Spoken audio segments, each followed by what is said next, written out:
In front of me is Vivo IQOO 5 Pro, and let me show you how to change wallpaper on this device.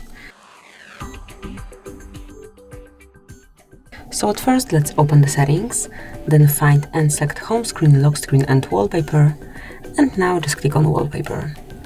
And here you can pick one from the following options, so you can choose one from kinetic wallpaper, static wallpaper or live wallpaper. It's up to you. Let me choose static, and now just pick the picture that you would like to apply. Then you can go back and check any other. Just pick the one that you like the most. Let me pick this one and then tap on apply. Then decide if it's for your lock screen only, just your home screen, or both of them. Let me pick both. And that's it. As you can see, it has been applied. So that's it. Thank you for watching. Please subscribe our channel and leave a thumbs up.